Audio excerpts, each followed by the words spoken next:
Hello everybody, welcome to another video by Liminal Spaces. So today we are talking about another Philip K. Dick story out of the Paycheck compilation.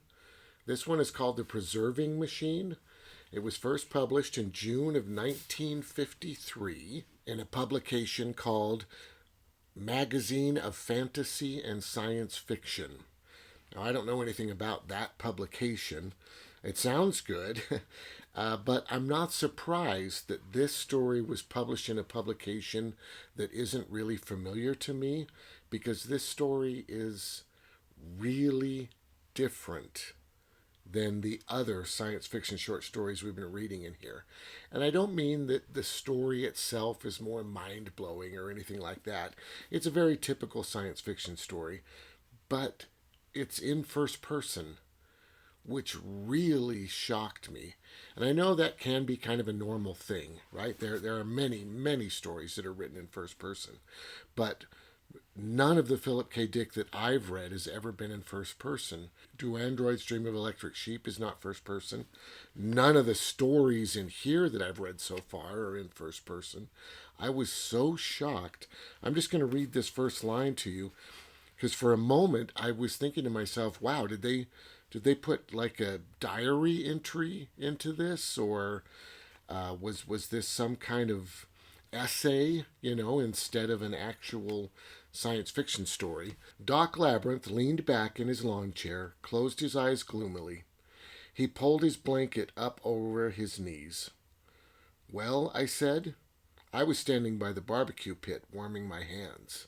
I was so shocked. And in fact, going through this, I'm just going to call this character Philip, because I don't know what else to do. It's so strange to me that he chose to make this in first person, and it could have just been an experiment for him, right? He could have just been wanting to stretch himself a little bit and see if he could write a story in first person. I'm sure it's a whole different process to writing in third person, but I was just so amazed by it. So, to go over the story, this is about the character Doc Labyrinth, and apparently he's in another story that Philip K. Dick wrote, and eventually we'll get to that, I assume, going through these compilations. But in this story, he has become convinced that LA, America, is becoming a lot like Rome, and therefore it's going to fall like Rome did. And after it falls, we will have another Dark Ages. I don't necessarily believe that the United States is the center of everything, and if the United States fell, then all culture would deteriorate, right? I think that's kind of a silly notion, but I do understand this was written in 1953, right? So the one thing that Doc Labyrinth is the most worried about is music being lost. He feels that music is the most important thing that human culture has created, and it must be preserved. So he decides that what he wants to do is build a machine that turns sheet music into a living creature that has a will to live. If you take the sheet music, put it in the machine, a strange animal pops out of the other end, and you can put that animal out in the wild, and it will protect itself, and it will survive, and in 1,000 years after the next Dark Ages are over, somebody can realize that we had machines that turn sheet music into animals, and they can build the opposite machine, and they can capture the animal, throw it in the machine, and the sheet music will pop back out. Now, this doesn't make any sense to me at all. I think it's a terrible idea. I just gotta say, that yeah, I don't think that anything like that could work. But they do it. He writes to a bunch of different academic places and a bunch of different scientists, and some university somewhere's like, yeah, we totally dig this idea. We're going to do this. And they build him a machine that does that. and they mail it to him. So he gets the machine, he takes some of his favorite sheet music and he pops it in. And the first one I think he does is a Mozart piece, and he opens the other door, and out comes this beautiful bird with all this plumage. And he's like, I don't know, is plumage like a survival thing? Does this bird truly have a will to live? Will this sheet music survive?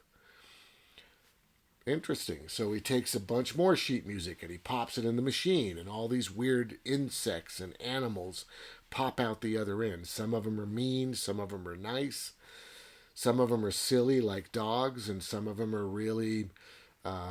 There's a beetle. I think it's Brahms that creates this beetle that's very stoic and private, right? So he takes all these animals and he puts them out in his backyard in LA. And I do want to mention there's no future year, there's no video phone calls, there's nothing futuristic about this. If somebody, like, there is a tiny, tiny chance, and this didn't happen, but I'm just saying, there's a tiny, teeny chance that something like this could have occurred in the 50s, and nobody bothered to tell anybody, and we just don't know it, right? I wouldn't believe that at all, but I'm just saying that there's nothing about this story that suggests that it's science fiction or the future. It's just this weird little story of this guy, Philip, hanging out with his buddy Doc Labyrinth, who's depressed because all of his animals are weird and insane. So he releases all the animals into his backyard, and he becomes afraid of them. He becomes paranoid because he hears weird sounds. So it's nighttime when he's hanging out with his buddy Philip, and as Philip is like, "Hey, we should go out into your backyard." His backyard is kind of expansive. He's got a lot of trees and stuff. It's like a mini forest, his backyard. And Philip's like, "We should go look. Let's go check it out. Let's go see what these weird animals are doing." So they go out into the darkness, into this little forest, and they find one of the floppy dog type animals has been killed, attacked and killed, and kind of eaten. And this really freaks out the doctor, and then they see the animal that did it, and I can't remember what composer they associated that animal with. It might have been Schubert or somebody, but it's this weird wolf-like creature. They see it for a moment, and then it runs off into the trees. And then the doctor's like, "We should look for more animals." And he starts digging around through the grass, and he gets stung by one of the little insects that came out. And the doctor realizes that when these animals were coming out of the machine, they didn't have the urge to kill each other, and they didn't have poisonous stingers. They didn't have defensive and offensive mechanisms, but they are now developing them. So, he wonders what the music will be like. Since the animals are changing, does that change the sheet music? So they grab a jar, they put the little beetle that stung him into the jar, they take it inside, they dump it in the machine. He takes the sheet music out the other end, puts it down on the piano and plays it, and it's completely deranged. It's insane. It's nothing like the original music. It has completely changed. And Dr. Labyrinth realizes that this entire experiment was a total failure. And Philip thinks to himself that Dr. Labyrinth now probably feels like how God felt when he created Adam and Eve and he put them in the Garden of Eden, and then they went completely insane and he had to just get them out of there. Right? Which is a really bizarre analogy as well. You know, I know that Philip K. Dick had some very interesting ideas about religion, and I think it's kind of coming out in this, you know what I mean? So he feels like his buddy, Doc Labyrinth, is incredibly depressed because he kind of made his own little Garden of Eden and it didn't work out, just like it didn't work out for God. As he's leaving, he tells his buddy not to worry about it, don't get too depressed, it was worth a try, and they give up on it. But as he's leaving, he's driving down this little back road and he sees movement out of the corner of his eye and he looks over and there is this huge beetle, probably the Brahms beetle, I would assume, but it's gigantic now. And it's building this weird structure at the base of this tree. And it looks over and sees that Philip is looking at it, and it scowls at him, and it goes inside its structure and slams the door. And Philip drives off. And that's the end of the story. It is a very bizarre story, and I'm really glad I read it. It's not my favorite story. It's so strange, and it's so weird that the minute he starts describing his idea, I'm like, that is a horrible idea.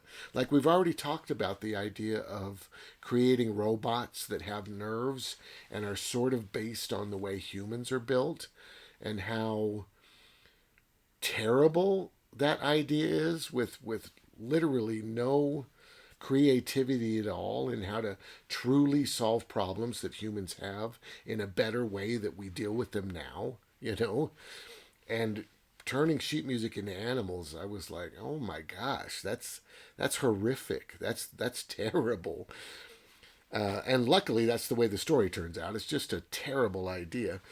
So I enjoyed it, but I the whole time I was way ahead of the story, knowing that this was just going to be a disaster.